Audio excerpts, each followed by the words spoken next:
Hey, what's going on, guys? I'm going to talk to you today about the evil Joji Obara. And Joji Obara was born Kim Sung Jong. He was born to Korean parents in Osaka, Japan, and that's what you call Zainichi Koreans, Koreans who have been in Japan for decades.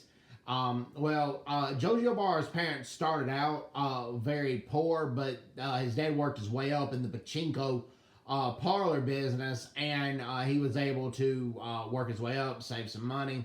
So Joji Obara, by the time he was 15, was in private schools, and also he got a law degree and a degree in political science from Keio University, and then also he became wealthy himself through a lot of real estate investments. But then also apparently during the economic bubble of the early 1990s, his business may have gone down, but he also had apparently some help from the Yakuza to keep his wealthy lifestyle.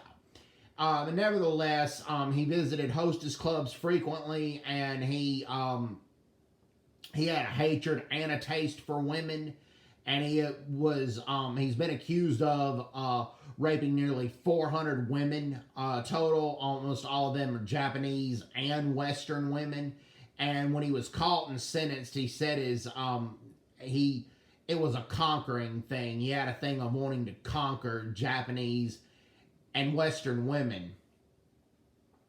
And Joji Obara became a naturalized Japanese citizen. Is when he did, he changed his name from Kim Sung Jong to Joji Obara.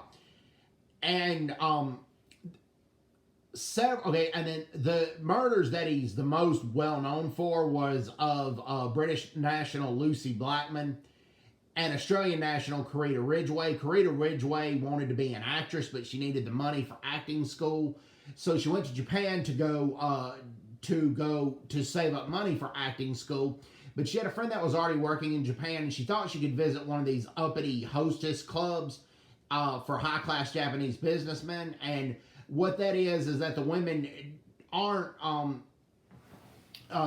the Japanese businessmen don't see them for sex, but they want the women to flirt with them, like their cigarettes, pour $300 Suntory whiskey, pour their drinks.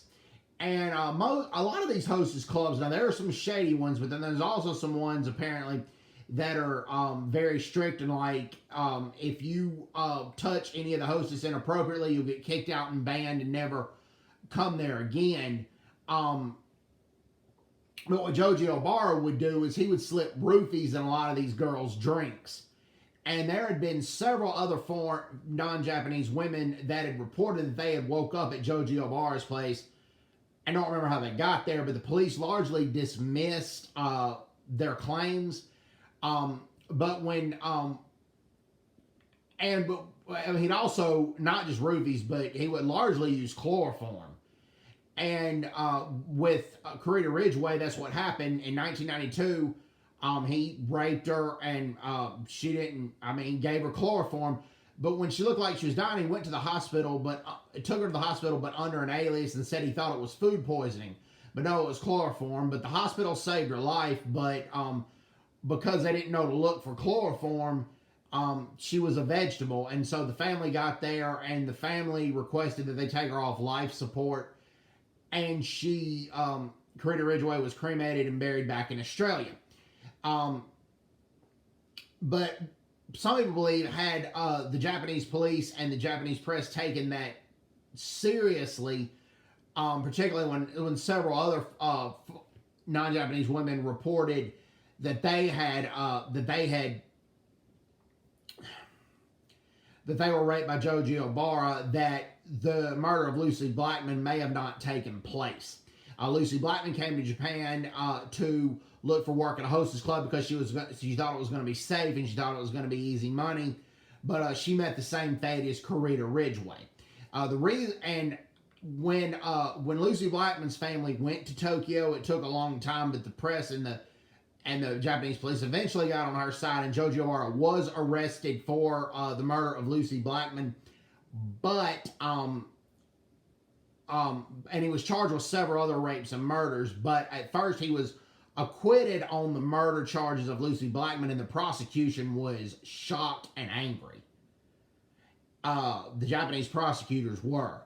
But he was convicted on the murder of Corita Ridgway, because they found, when the police raided his house, they found several tapes of him raping women, and one of them, and then also several statements he made about these women, and he said Corita Ridgway too much chloroform, and that gave him the conviction that they needed for the murder of Corita Ridgway.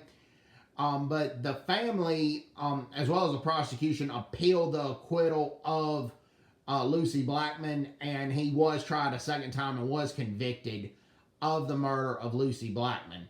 And he was convicted in most of the rapes as well, and he was sentenced to life in prison. But he basically has failed to take responsibility for his actions. He doesn't have any remorse for his crimes, which is a sick situation. So I hope everybody's doing well. Take care. God bless them. Bye-bye. Bye-bye.